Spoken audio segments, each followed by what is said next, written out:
Ladies and gentlemen, as usual, welcome to the Kakasungura YouTube channel. And once again, we are growing massively. We are about to clock 9,000 subscribers. We are 8.9. I don't take that for granted. And all the people who always support us, who comment and encourage us, we really value you and we thank you so much. If you're watching this video, we I look at a video, we garner 10,000, we garner 50,000 views. So if you're watching this video and you haven't subscribed, kindly take your 1 minute. It doesn't cost you anything. Click the subscribe button, turn on the notification bell so that you are able to get notifications on my daily uploads. Back to politics, ladies and gentlemen. I want to focus on the drama that has been unfolding between the Deputy President William Ruto and the Mbakasi Member of Parliament Babu Owino. Takuwa nachanganya Kiswahili as I always do so that my point is home precisely and clear.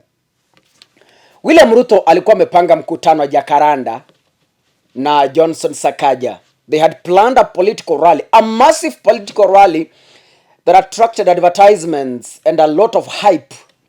So that was yesterday. Early in the morning, there were police officers in uniform, a contingent of police officers in uniform who were guarding the grounds. I can't tell on which basis, but then si walikuweko na wewe uliwaona. Police walikuwa pale wengi. All of a sudden, Ruto also decided to make his way to Jacaranda, and there was an altercation between the William Ruto supporters and the Embakasi Member of Parliament Babu Owino. I want to be very categorical on this because people are distorting yesterday's events. Babu Owino is on record saying he is solely responsible for everything that happened at Jacaranda grounds because he is the person who had booked Jacaranda for a rally. Babu Owino, a first-time Member of Parliament. Now, after the altercation, I saw Ruto posting pictures of cars, windscreens smashed. I don't know how true is that, but then it was an evidence that, look, there was violence. Of course, I saw it myself from this platform. I have always said and want to repeat categorically, I highly discourage and condemn violence. Young people do not be used to cause chaos because politics will come and go. Life has no spare. If you lose your leg, that is it. If you lose your eye, that is it. Whatever I saw at Jacaranda should be condemned by all means possible. Hakuna siku mimi Kakasungura nitataka kuona ujinga ambao ulionekana pale Jacaranda. Kurusha mawe magari, kupigana, that is mediocrity of the highest order. Having condemned that, let me now face facts as they are. You take them or leave them. Yesterday's event was solely between the Deputy President William Ruto and the Embakasi Member of Parliament Babu Owino. In fact, it was not even between Babu Owino and William Ruto. To me, when I was analyzing the whole scenario, yes, of course, Ruto was coming to that ground and Sakaja. But then to me, when I look at the events, this was a fight between Babu Owino and Francis Muriithi. Because Francis is Babu Owino's competitor, but in UDA. So, if Ruto was making his way to Jacaranda, it means the person who was responsible for mobilizing it is Muriithi. Right? I want you to move with me so that we get to the core of whatever happened yesterday. So, in this scenario, Ruto is jumping into it wrongly and addressing a wrong person. Ruto is jumping into the yesterday's events wrongly and accusing the wrong person.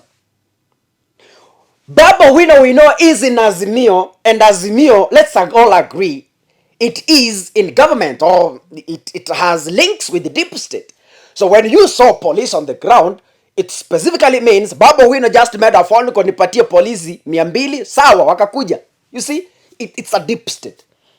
We saw this happening in 2017 when Ruto was in government. We saw they took human waste, wakamwaga pale. You know, it's deep state and there's nothing you can do. And Sonko did it under the blessings of the government. Now, the fight yesterday, to me, was between Babu Owino and Francis Murray. Because when Ruto is coming to a particular constituency, the member of parliament of that constituency, or an aspiring member of parliament to that constituency affiliated to that particular presidential candidate, is the one who is given mobilization funds and is the one responsible for mobilizing the ground.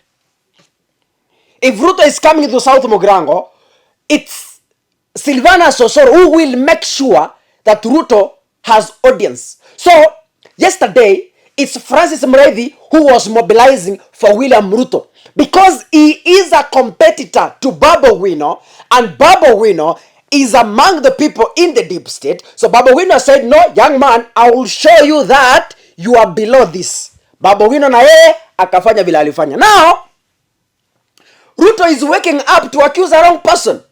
Ruto anaandika kwa Facebook, a whole deputy president. You know, I was like, guy, so Ruto haelewi maneno vile kunaenda. Halafu sasa anasema ati Raila Odinga. Raila Odinga anaingililia wapi vita ya juniors? A first time member of parliament and a first time aspiring member of parliament. How does Raila Odinga come in? I want to ask you a question. How does Raila come in? I want to remind Deputy President William Ruto. I want to remind the Deputy President William Ruto. In 2017, when Matiang'i was tear-gassing Raila Odinga, when Matiang'i poured a contingent of police officers at Jacaranda, you in person supported Matiang'i, ukasema wachana na Matiang'i, anafanya kazi yake. Lakini wewe, wakati uliona polisi Jacaranda, umesema ni vibaya na ni kinyume na sheria. Lakini wakati huo uliunga mkono na ukaunga mkono Matiang'i na ukampigia debe, ukasema Matiang'i anafanya kazi yake. In 2017, the same Jacaranda grounds, mulituma Sonko akapeleka human waste when Raila had prepared for a rally. Sonko akabeba hizo exhausters akapeleka pale, akamwaga feces, human feces, akamwaga human waste, akamwaga pale early in the morning. Wakati Raila walikwenda pale wakapata ground inanuka. Lakini wewe leo ukiona polisi, they have sealed the ground, Babu Owino has done his best as Sonko did last time, unasema ni vibaya. But in 2017 it was right. William Ruto alisema hata fukuzwa Jubilee. Wakati alifukuzwa, he is blaming it on Raila Odinga amenifukuza Jubilee. William Ruto sabotaged the big four agenda. Wakati Uhuru alimwambia tufanye maendeleo, yeye akachagua siasa. He is blaming it on Raila Odinga.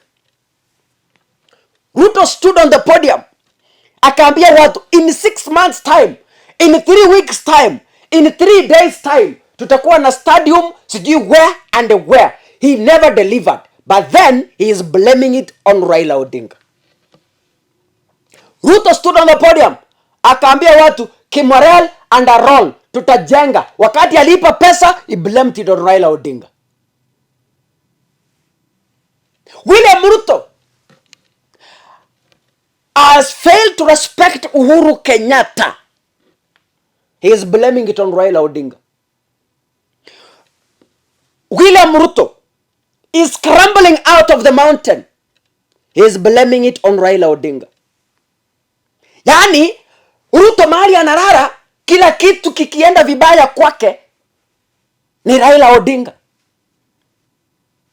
Wakati Ruto maaskari walitumwa kwake Karen last time, sijui Matiang'i alikuwa anabadilisha sijui jeshi anapeleka AP.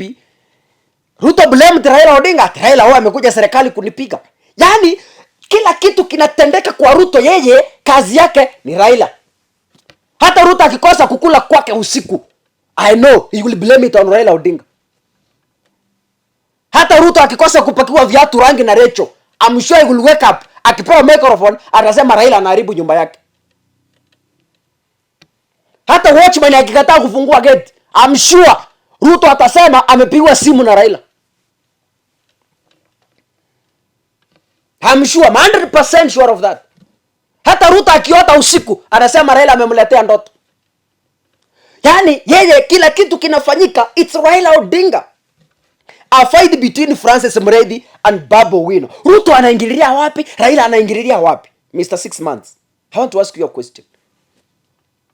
2017 mkipiga Raila tear gas, wewe uliona ni vizuri, ukaunga mkono polisi, ukaunga mkono Matiang'i, ukasema anafanya kazi yake. Wewe leo ukiona polisi Jakaranda, unasema kwamba ni Raila Odinga. Na bado I don't support violence, but let's face the reality as it is. Serikali ni msumeno, hukata mbele, unakata nyuma. Inakata kulia, inakata kushoto. Leo ni wewe, kesho ni mwingine. You are supporting it to Orengo once said in parliament that the government, it's its own people. And the people the government will eat most are the people supporting government. Ruto supported the government, and the same government is eating him the most. And it will keep eating him. Ruto used to brag in rallies, akisema kwamba Raila analia, leo ni yeye analia. Hati hakuna mtu atanibia kura. Ndio huyo IBC, hati IBC wamepanga njama ya kunibia kura. Anakimbia kuambia wazungu ati anaibiwa kura. Utalia. You will cry, man. Utalia. You will cry. Can you take your own responsibility and stop blaming people on your own mistakes? Can you take responsibility? As you take credits, also take responsibility on failures. When you brag that umetengeneza barabara, also brag that you believe government, when it is failing, you are also failing because you are part and parcel of that government. Ukiwa na bibi ambaye ukienda kwa nyumba unamuuliza mbona mkupea ng'ombe maji, anakupea excuse, nilienda kwa fulani, nikachelewa. Ukienda kwa nyumba unapata chakula chatengenezwa, ukimuuliza, nilienda kwa fulani, nikachelewa. Ukimuuliza watoto walitengenezwa chakula, nilienda kwa huyo bibi anahitaji viboko na afukuzwe. The same thing hapa ni William Ruto. Yeye kile kitu kifanyika, Raila. Yeye akianguka, Raila. Yeye Raila. Akiamuka kwaka asubuhi akikosa kunawa uso, ni Raila. Akilala akikosa kuoga, Raila amepeleka maji yangu. Really? Really? You are a deputy president. You are a man. You have balls. Stand up and take your own responsibility without blaming people. Own your mistakes as you own credits. Simama kama mwanaume. Stop blaming people. Simama kama mwanaume. Jisemee. Stop blaming people. Stop. And I want to tell them, Ruto kusema kwamba ni Raila alituma watu Jakaranda, it's wrong. Raila responding to Ruto on yesterday's chaos, it's wrong. Because the two are not involved in any way. Ruto was not involved in any way. Raila was not involved in any way. This was a fight between juniors, Babu Owino and Francis, period. Hasa wewe unatokea wapi sasa? Anyway, vijana wenzangu, tusitumiwe kwa sababu ya siasa. Hauna kiatu, hauna hata nguo ya kuvaa, lakini wewe ndio number 1 kurusha mawe. Tafadhali, go back and think about your life. Wewe umesoma mpaka university, umemaliza kazi, wewe ndio unatumiwa kurusha mawe Na wanaokutumia kurusha mawe, watoto wao ni maambassador, ni madirector, ni company owners, ni I don't know where, wanatembea na magari mazito mazito. Wewe uko pale na slippers na afuta, ati unarusha mawe kwa sababu umelipwa 200. Shame on you, young man. Shame on you. Haki yetu, idiot. Can we say no to violence as young people? Tunaelekea uchaguzi. Is less than 60 days. We are heading to the general election. Please, with all due respect, young people, can we style up once for all? Can we tell these politicians, no, we want jobs, na sio kurusha mawe? Can we, hebu tuseme kwamba sasa tumefika wakati tunasema hapana, hatupigani na wenzetu. Whatever I saw at Jacaranda is very unfortunate. Very unfortunate, and it gives us a signal on where we're heading to as the nation. It's very wrong. We don't want to see bloodshed again. We want to see people being killed again. We want to see people being shot. Innocent people, children being shot again. It's unfortunate. It's unfortunate. It's unfortunate. Kenya, why can't we learn a lesson once for all? Why do we keep repeating our mistakes now and again? Can't we learn for once? Can't we learn from 2007? Can't we learn from 2017? Can't we learn for once? Ladies and gentlemen, my heart bleeds when I see such nonsense as the one I saw at Jacaranda. Babu Owino should style up. Anyway, ladies and gentlemen, thank you for watching. Asanteni sana. See you in the next video.